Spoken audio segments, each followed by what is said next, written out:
Bueno, arrancamos el tercer programa de Lucha de Clases y como habíamos prometido tenemos la comunicación con Patricio Broski. Patricio, te saluda Fernando y Marcelo. ¿Qué tal, Fernando, Marcelo? ¿Cómo están? Bien, Patricio Broski es, sociólogo, periodista, docente, tiene libros publicados que justamente hablan del conflicto en el Medio Oriente, del holocausto judío también. Dirigente del Partido Comunista. Dirigente del Partido Comunista principalmente. Te saludamos, ¿cómo estás, Patricio? ¿Cómo andan por allá? Bien, acá en Mar del Plata con más de 31 grados de calor, pero queríamos conversar con vos, Patricio. Se cumplieron 75 años de la liberación del campo de concentración más grande del mundo, Auschwitz. Sí, aunque, como sabemos, la memoria histórica no es una sola y se construye en pugna con otras, en disputa intermemorial, digamos, ¿no? Cada grupo político, cada grupo social tiene una memoria colectiva y estas memorias están en disputa entre sí. Llamar liberación no es exactamente, no se corresponde con exactitud con los hechos históricos, digamos, ¿no? Hace algunos años atrás, un sobreviviente del campo de exterminio de Auschwitz, llamado Jack Fuchs, Jack ya falleció, escribió una contratapa de página 12, como todos los años, él escribía para los 27 de enero el recordatorio del Holocausto y escribió un artículo que se llama Auschwitz nunca fue liberado. En ese artículo él lo que decía es que la liberación en realidad es un hecho militar. Se libera un objetivo que es designado como tal y hay una acción militar destinada a ocupar ese objetivo militar. Eso no fue lo que ocurrió en Auschwitz. Lo que ocurrió con los campos de exterminio europeos fue, la mayoría de ellos sí, fueron ocupados por el Ejército Rojo en su camino a Berlín, y a pesar de que el alto mando aliado sabía desde el año 42 la existencia, en el caso particular del campo de exterminio de Auschwitz, la existencia de este campo de exterminio, nunca hubo una acción militar destinada ni siquiera a entorpecer las tareas de exterminio de los judíos europeos. Esto se debe por dos motivos. Nosotros sabemos, los aliados, básicamente, las principales fuerzas eran tres países, ¿no? La Unión Soviética, Estados Unidos y el Reino Unido. Claro. En el caso de la Unión Soviética se hallaba en una guerra por su subsistencia. En la Segunda Guerra Mundial fueron asesinados aproximadamente 55 millones de personas, de las cuales aproximadamente 26 millones fueron ciudadanos soviéticos.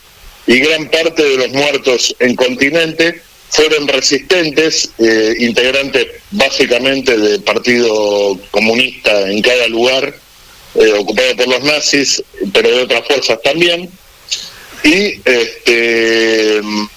sufrió la destrucción total de 17.000 ciudades y de un número incalculable de aldeas y pueblos más pequeños. Y por el lado del alto mando aliado occidental, digamos, Estados Unidos e Inglaterra, jamás tuvieron interés en ni siquiera bombardear las líneas de ferrocarriles que conducían a los campos de exterminio para detener el plan genocida de los nazis. Recordemos también que los nazis, los judíos no fuimos las únicas víctimas de los nazis, fuimos porque se pertenezco al pueblo judío.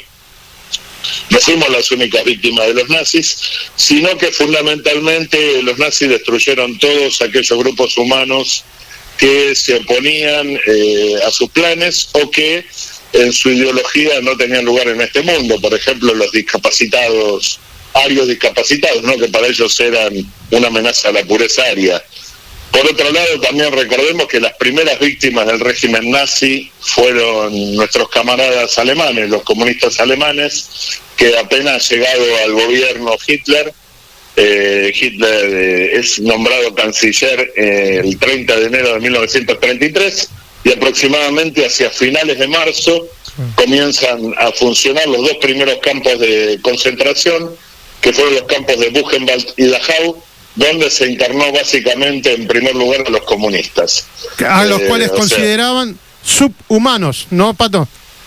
A los eslavos en realidad consideraban, en realidad los judíos eran los subhumanos, pero los eslavos también ocupaban un lugar similar, y los comunistas éramos los principales enemigos del régimen nazi, a tal punto que la primera prueba con gas Ciclón B, que es la que se usa en los campos de exterminio para gasear a los prisioneros, a los internados en los campos, las primeras víctimas, las primeras pruebas se hicieron con comunistas.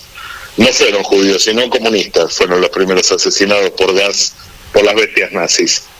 Así que, bueno, digamos, nos tenían miedo y con mucha razón, porque fuimos los comunistas los que derrotamos, más allá de toda la parafernalia de Hollywood. La construcción, claro, la construcción de sentido que hay, que esto viene relacionado con lo que yo hablaba del tema de la construcción de la memoria y el carácter político de la memoria.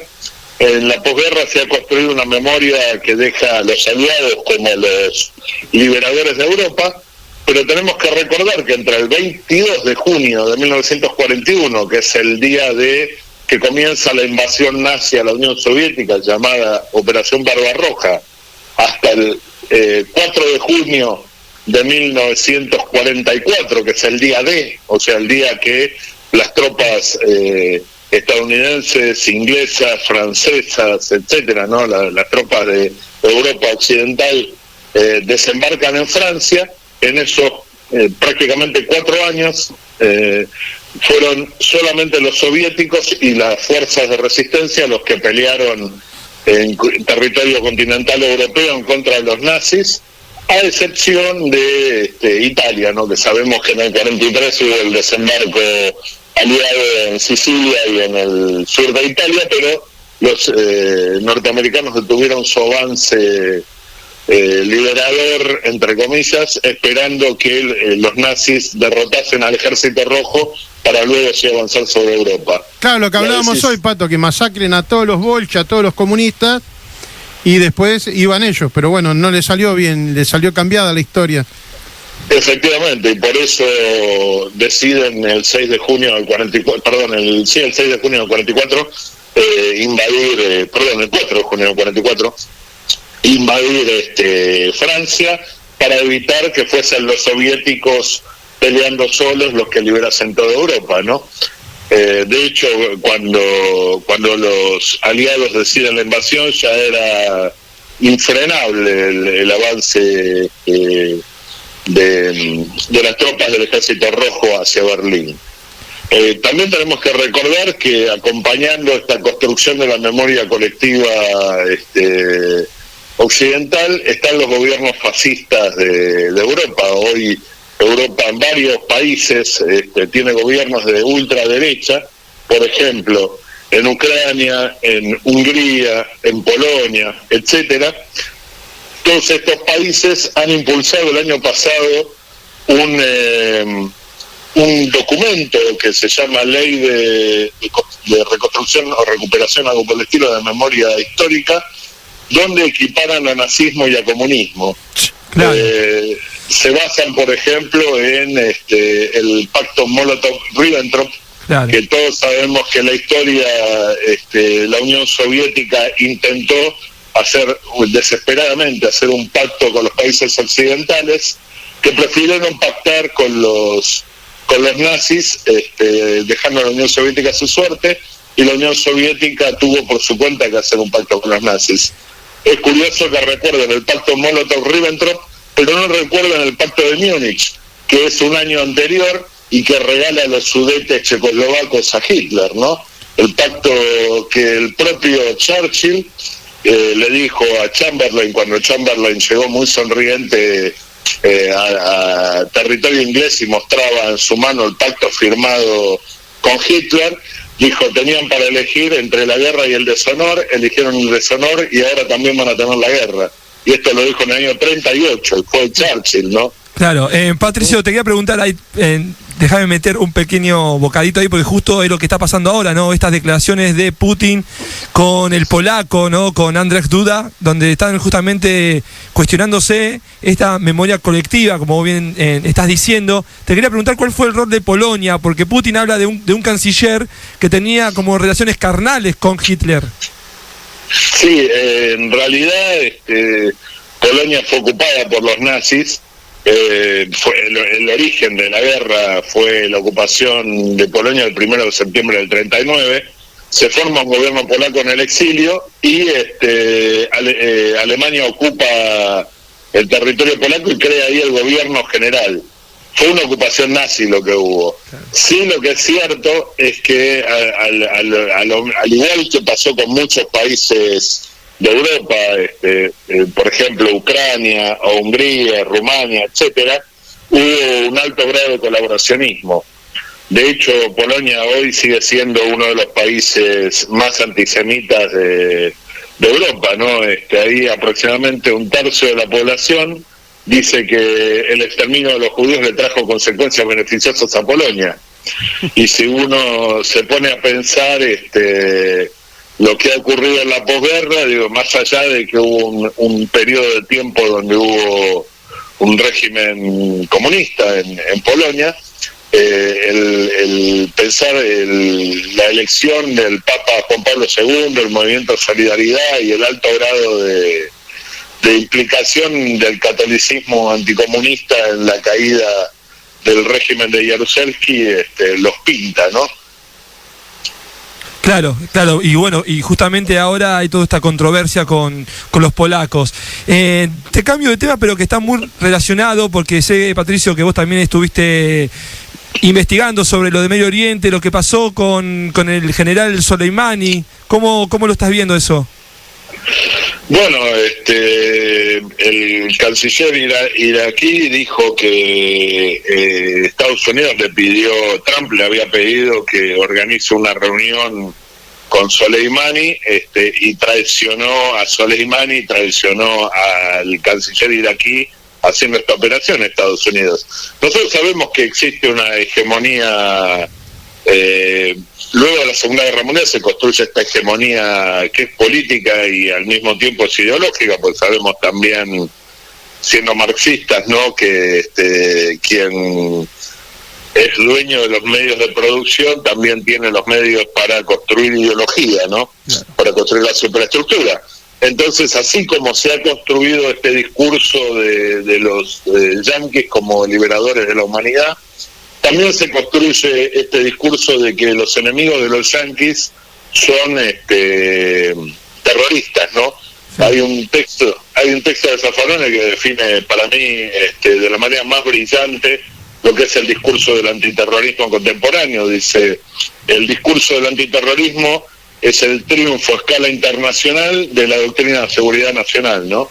Esta mirada de mirar a los pueblos del mundo como enemigos de los gobiernos, pensar los gobiernos como gobiernos de ocupación, y esto no está muy lejos de la estrategia norteamericana para el mundo. Esto lo vemos en Medio Oriente, lo vemos en relación a Israel y Palestina, pero también lo vemos en nuestra región en relación a Chile o a Bolivia, ¿no? El gobierno golpista o el gobierno de Piñera, que ven a sus propios pueblos como enemigos.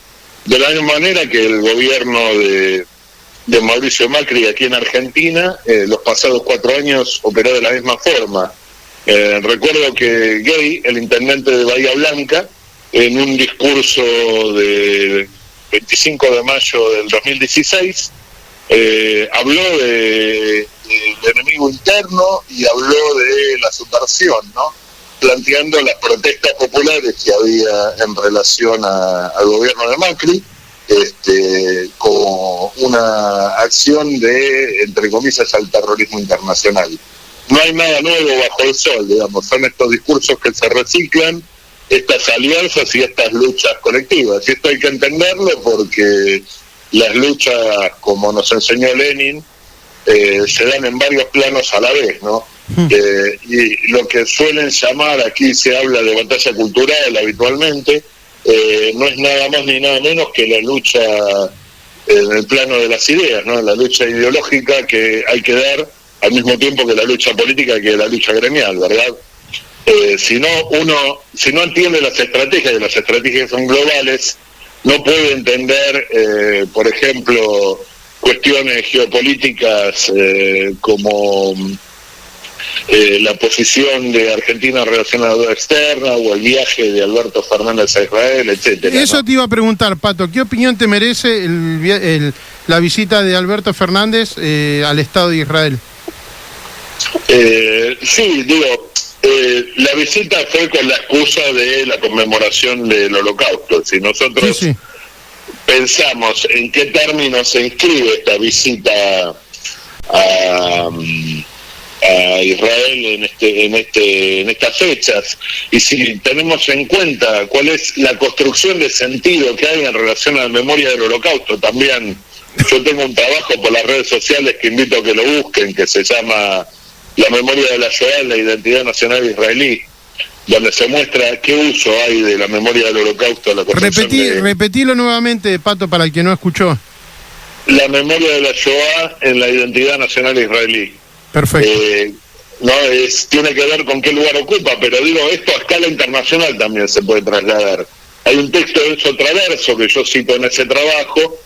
La primera conmemoración del Día del Holocausto a escala internacional, dictada por la Organización de Naciones Unidas, no fue hace mucho, fue en 2005, o sea, hace apenas 14 años. Y en ese momento Enzo Traverso se preguntaba cómo es posible que se esté llevando adelante una conmemoración de las víctimas de un genocidio presidida por los mandatarios de los principales estados perpetradores de hoy, ¿no? Por ejemplo, estaba ahí Bush, el responsable de Guantánamo, Abu Ghraib, etcétera, ¿no? Y la respuesta que da Traverso es interesante porque dice: hay una recuperación de las víctimas de los genocidios de ayer para legitimar la acción de los estados perpetradores de hoy, ¿no? Y es interesante pensarlo de esta manera, pensarlo fundamentalmente en esta construcción en relación a la memoria colectiva de la liberación de los campos, que Estados Unidos fue el gran liberador. De hecho, hubo un tuit también la semana pasada de, si mal no recuerdo, el embajador norteamericano en Holanda, que llevó a que el embajador ruso en Estados Unidos proteste y que salga una respuesta formal reconociendo el rol del Ejército Rojo, porque había dicho que los Estados Unidos habían liberado Auschwitz.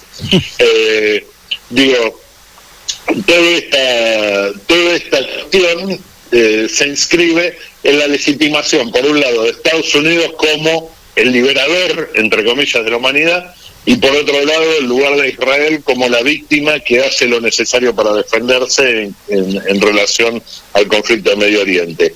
La presencia hoy de mandatarios tiene un carácter ambiguo, porque por un lado es una conmemoración de las víctimas del nazismo, pero por otro lado es una legitimación también al Estado de Israel, porque más allá de todo, por protocolo, Alberto estuvo reunido con Netanyahu y con, ahí se me fue el nombre de Rivlin, creo que es el presidente de Israel.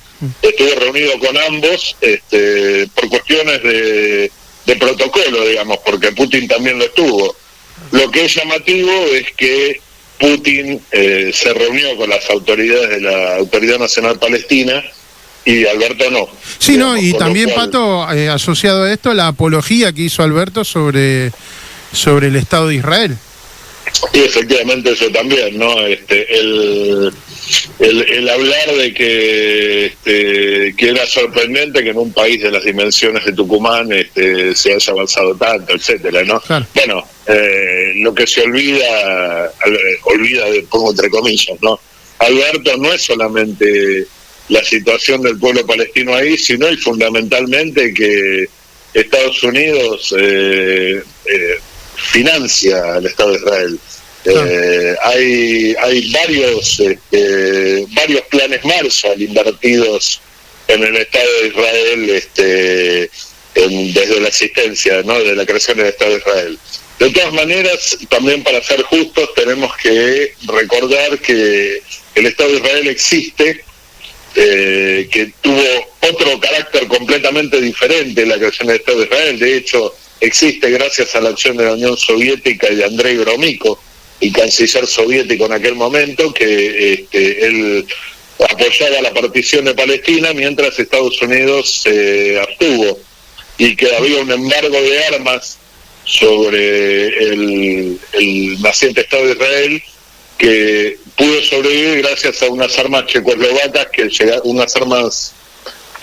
bien digo, que llegaron gracias a que la Unión Soviética ayudó a que se rompa el embargo que había encima.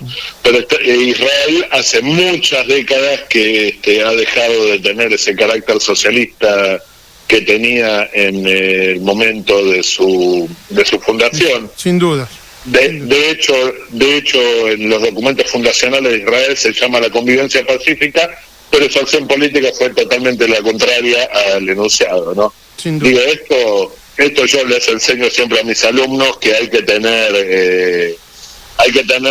mucho cuidado y investigar realmente, porque una cosa es lo que las personas dicen o las personas perciben de sí mismas, y otra cosa es la práctica, ¿no? Y en este sentido siempre el ejemplo que doy es en la Revolución Francesa en 1789 lanza la Declaración Universal de los Derechos del Hombre, pero las mujeres en Francia adquieren derechos políticos recién luego de la Segunda Guerra Mundial. Tuvieron que pasar 2 guerras mundiales para que la mujer en Francia pueda votar, teniendo en cuenta que en 1789, con la Revolución Francesa, había habido una Declaración Universal de los Derechos del Hombre, ¿no? Y una cosa es lo que se plantea, lo que se enuncia, y otra cosa es la práctica, ¿no? Claro, diferencia de lo que pasó en la Unión Soviética, ¿no, Pato? Sí, claro. En realidad lo que ocurrió fue que Israel en los enunciados era socialista, pero en la práctica fue todo lo contrario, ¿no? Y de hecho los pocos espacios socialistas que se estaban construyendo allí, que eran los kibbutz, ¿no? Que eran estas granjas colectivas de propiedad estatal, en realidad, porque la tierra en Israel pertenece al Estado, se destruyeron por completo a partir de la década del 70 con la construcción de un Estado neoliberal. Al mismo tiempo que desde el año 67 sistemáticamente todos los gobiernos que ha tenido Israel, esto es una discusión que yo tengo con algunos amigos y parientes de la centroizquierda, todos los gobiernos de Israel han llevado adelante prácticas favoreciendo el desarrollo de los asentamientos en tierra palestina. Y esta práctica sistemática, práctica de Estado, en términos de lo que Rafael Lemkin define como genocidio, puede ser considerado un genocidio, porque Lemkin dice que genocidio es la destrucción de la identidad nacional de un grupo y su reemplazo por la identidad nacional del grupo perpetrador. Y esto se puede hacer de 2 maneras. Una es matando a la población, otra es aculturizándola, digamos, quitándoles la identidad nacional y reemplazándolas por otra. Y esto se puede hacer de 2 maneras. Una es forzando la aculturación de los grupos étnicos de origen originarios del lugar, como ha ocurrido con los pueblos originarios en América, o con la evangelización, ¿no? Donde a los pueblos se les metió la ideología del perpetrador. Y la otra manera es lo que hace Israel, ¿no? Es directamente lo que llamamos la limpieza étnica, la expulsión masiva y la ocupación de esas tierras que quedan libres de ocupantes con ocupantes del grupo perpetrador. De hecho, una consigna del movimiento sionista en la época de la creación del Estado de Israel era, y anterior todavía, una tierra sin pueblo para un pueblo sin tierra, ¿no? Con esto invisibilizan la existencia de los grupos originarios, ¿no? De los palestinos. De la misma manera que aquí la campaña que se llevó adelante fue la campaña del desierto. Todos sabemos que el desierto significa que no hay ocupantes, claro. Digamos, ¿no? Algo que está desierto es algo que no tiene ocupantes. Son maneras, desde el discurso dominante, de invisibilizar a las víctimas, ¿no? Sin duda. Bueno, Pato, te queremos agradecer por haber accedido a esta charla, muy clarificador. ¿Querés pasar un chivo de tu último libro? En realidad estoy medio vago, porque el último libro es de 2015.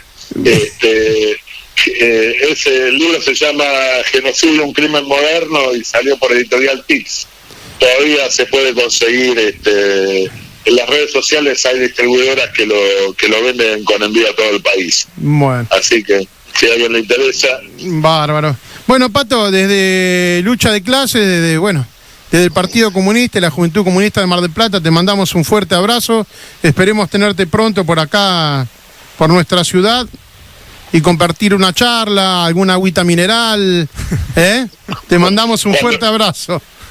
Cuando quieran, camaradas, cuando quieran nos vemos y compartimos algo más que un agua mineral. Bueno, Pato querido, te mandamos un fuerte abrazo, que sigas bien. Un abrazo. Saluda a Manu ahí, ¿cómo anda el pollo? Bien, ya preparándonos para el campamento nacional de la FED. Nos vamos familia, a partir del 6. Sí, del San 6 Jorge. al 9. Perfecto. Exactamente. Bárbaro. Exactamente. Un fuerte abrazo, Pato, abrazo. que sigas bien.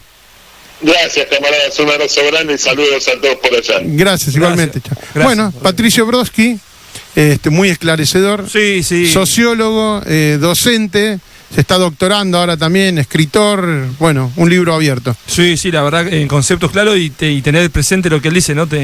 Cómo tener en cuenta la construcción colectiva de la memoria, ¿no? Porque, como bien dice, el tema cultural y que nos quieren vender desde las usinas y de la propaganda norteamericana, ¿no? Claro, el trabajo sobre la subjetividad que hace el imperialismo y la derecha, ¿no?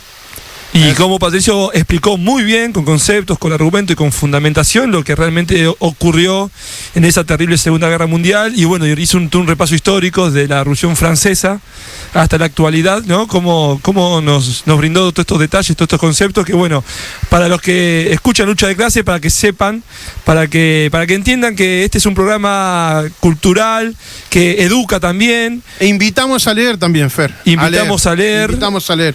Y cuando venga Patricio a Mar del Plata vamos a organizar alguna charla, ya vamos a estar anunciando su visita y invitándolos para que participen, ¿no? Así es, así que bueno, vamos a ir una tandita, vamos a escuchar un tema y ya volvemos.